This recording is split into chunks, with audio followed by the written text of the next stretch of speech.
Sekarang kita masuk ke nilai-nilai yang harus ditambahkan ke dalam nilai transaksi ini. Banyak juga yang belum tahu, ya, sehingga banyak kena nota pembetulan atau tambah bayar dari bea cukai sehingga mendapatkan denda.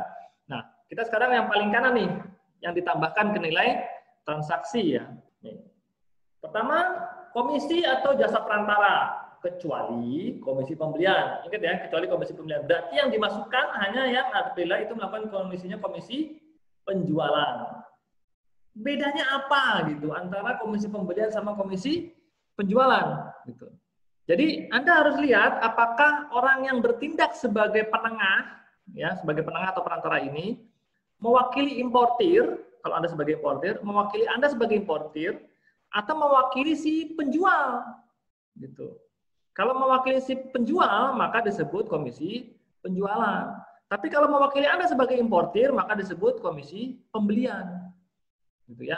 Nah, kalau perantara ini, kalau jasa komisi ini atau jasa perantara ini ditunjuk oleh Anda, jadi perantara ini ditunjuk oleh Anda sehingga Anda mau bayar komisi sama dia, maka komisi ini tidak dimasukkan ke nilai transaksi. Ingat ya, tidak dimasukkan. Kalau jasa komisi ini ditunjuk oleh Anda ya, Anda yang melakukan penunjukan si perantaranya. Tapi kalau perantaranya ini ditunjuk oleh eksportir, ya, dan Anda harus membayar komisi terhadap dia, maka ini disebut komisi penjualan. Kalau komisi penjualan harus dimasukkan ke dalam nilai transaksi. Apabila belum termasuk ya, harus dimasukkan ke nilai transaksi. Contohnya gini, ada importir misalnya ingin melakukan pembelian handphone lah, contohnya dari Korea, gitu ya.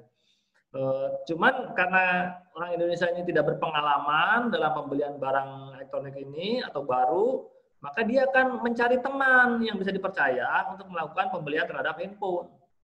Jadi dia misalnya mencari perusahaan di Korea juga yang sahabatnya dia atau dekat sama dia atau dia percaya untuk melakukan transaksi pembelian handphone, gitu ya. Misalnya saya mau cari handphone nih harganya yang 1 juta per unitnya, saya mau beli 1000 unit atau beli 50.000 unit gitu. Nanti kalau situ dapat, Anda nunjuk ke si perantara, nanti Anda kasih diskon misalnya 2% gitu dari nilai barangnya. Nah, ini namanya komisi pembelian. Karena Anda sebagai importir yang menunjuk si perantara ini untuk mencari barang. Gitu. Komisi yang Anda bayar ini termasuk komisi pembelian, tidak dimasukkan ke dalam transaksi. Nah, tapi kalau misalnya Anda beli barang nih, misalnya Anda beli barang, mau beli barang dari China misalnya. Suatu barang dari China. Ternyata kata manufaktur di China, oh saya sudah menunjuk agen untuk penjualan barang di Asia. Ditunjuknya ada perusahaan di Singapura. Jadi Anda kalau beli barang dari saya harus lewat dia. Jadi nilainya misalnya nilai komisinya sendiri dari si dari si perusahaan yang sebagai penengah, nilai barangnya ada sendiri. Maka ini harus tambahkan ke nilai transaksi karena komisinya adalah komisi penjualan gitu. Tapi kalau misalnya komisi penjualannya memang invoice-nya di luar dari harga barang ya tidak perlu lagi harus tambahkan. Tapi kalau misalnya invoice-nya sudah termasuk komisi penjualan maka tidak perlu lagi ditambahkan lagi gitu ya. Jadi komisi ini harus dimasukkan ke nilai transaksi apabila komisinya komisi penjualan. Kalau komisi pembelian tidak dimasukkan.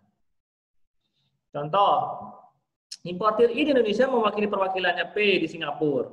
Membeli 1 unit mesin X dari eksportir E di Singapura juga. Dengan kondisi harga sepakati 100.000, komisinya 10.000 untuk P menjadi tanggungannya I. Nah, kalau ini perwakilan P atau broker di Singapura ini yang menunjuk adalah importir. Yang menunjuk adalah importir. Maka nilai komisi 1.000 ini, nilai komisi 10.000 ini tidak dimasukkan ke dalam nilai transaksi.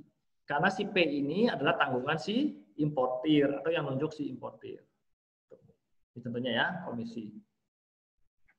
Kemudian kedua, biaya pengemasan. Ini harus tambahkan juga ke dalam nilai transaksi apabila nilai transaksinya belum termasuk biaya pengemasan. Gitu ya. Kemudian juga biaya pengepakan.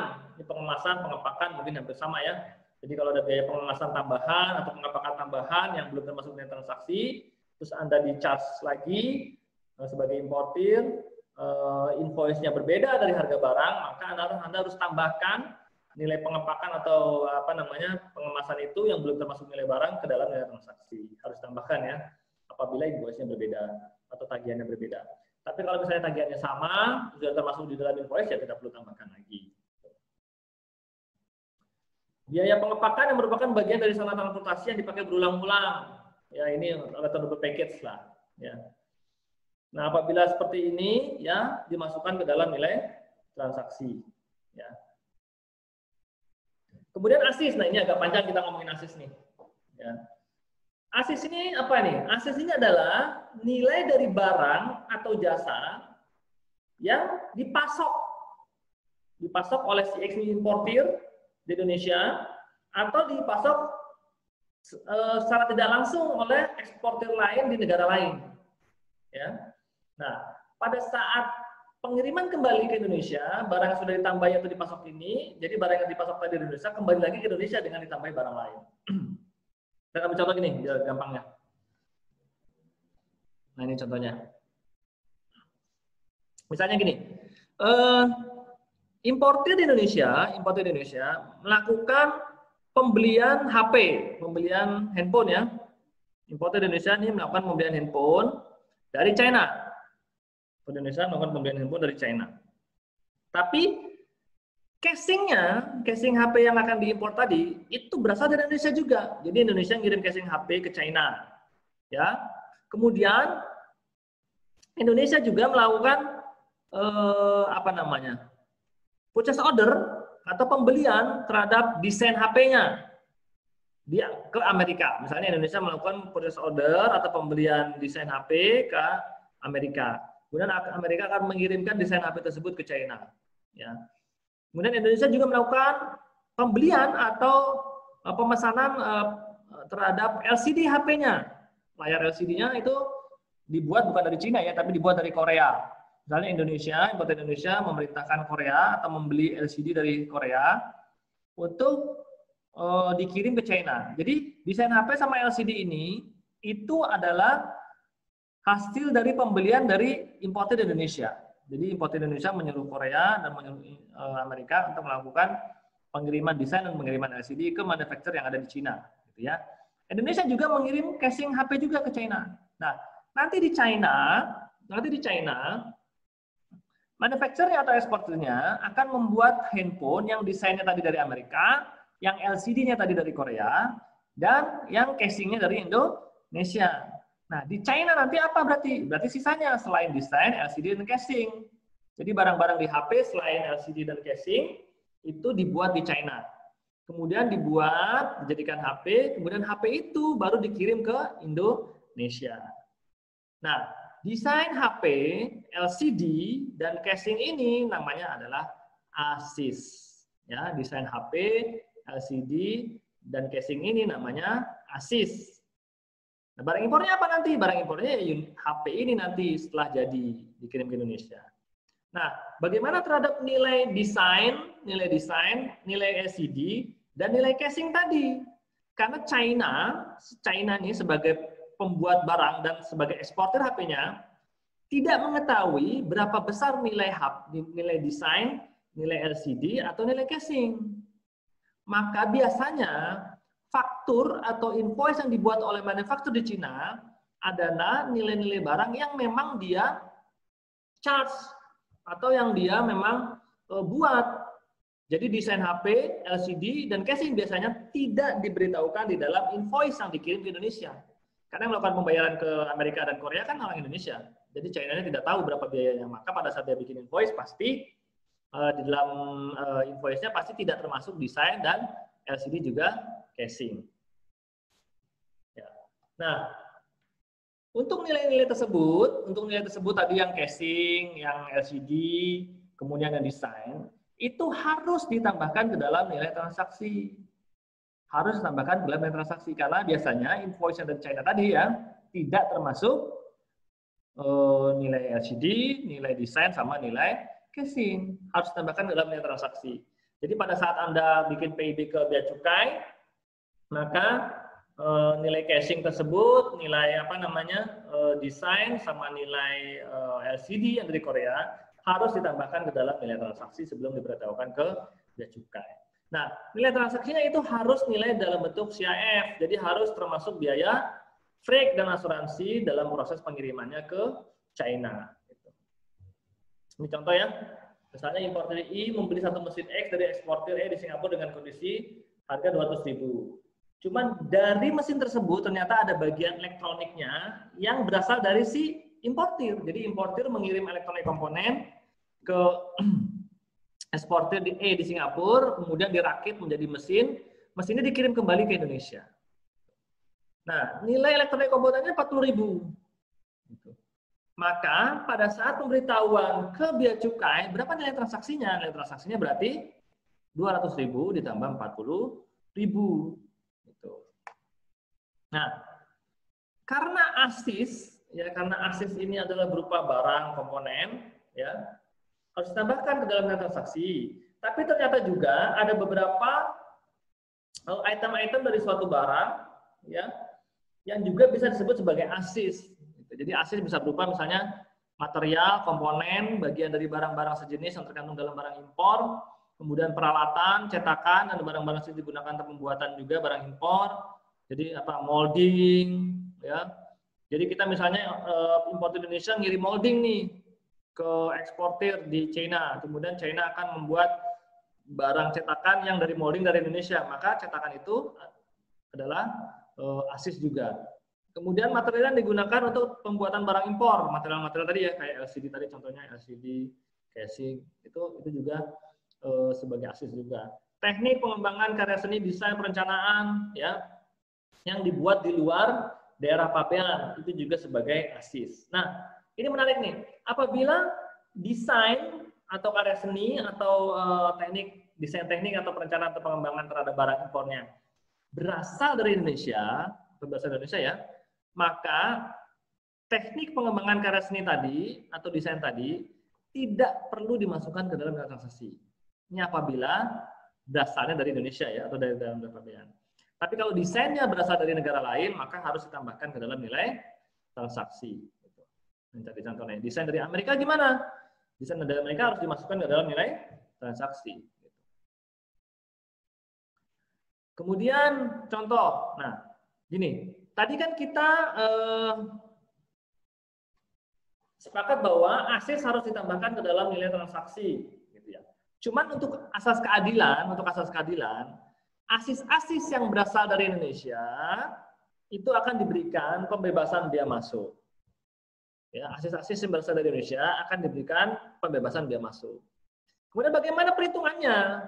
Karena kan ini tadi ASIS-nya ada yang dari Amerika, ada yang dari Korea, ada yang dari Indonesia juga.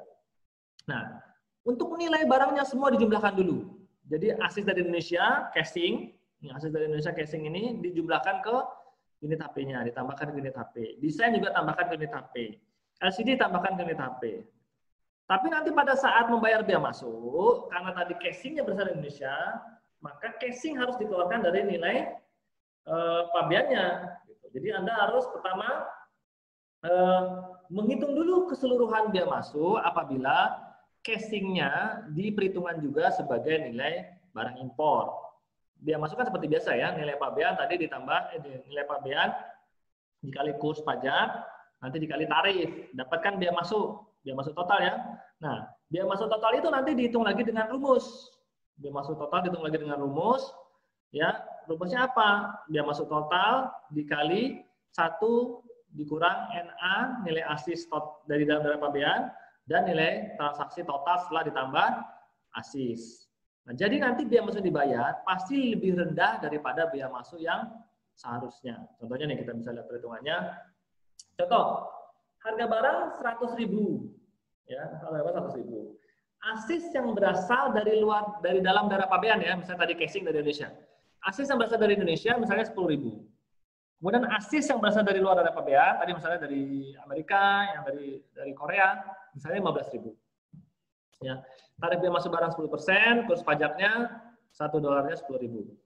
Maka Anda harus mencari dulu bea masuk total, bea masuk setelah ASIS-nya ditambah. Jadi 100.000 ditambah 10.000 ASIS Indonesia, kemudian tambah lagi 15.000 atau ASIS dari luar negeri. Jadi totalnya 100.000 tambah 10.000 tambah 15.000 dapat 125.000. Itu harga total ya, harga total setelah dijumlah asisnya. Kemudian nilai pabeannya berapa? Nilai pabean berarti 125.000 dikali kurs pajak 10.000. Jadi nilai pabeannya 1.250.000.000. Kemudian biaya masuk total. Biaya masuk total dihitung dulu. Biaya masuknya 10% tarifnya, berarti 10% dikali 1.250.000.000 dapatnya 125 juta. Ini biaya masuk total.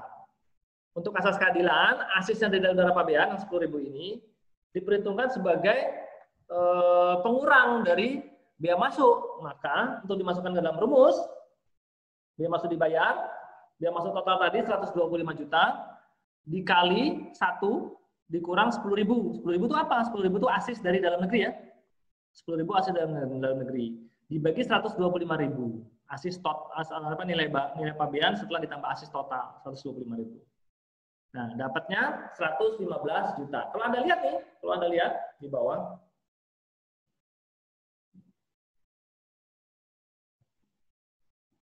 dengan menggunakan asis, dengan menggunakan perhitungan asis, maka biaya masuk dibayarkan lebih rendah daripada biaya masuk total apabila tidak memakai rumus.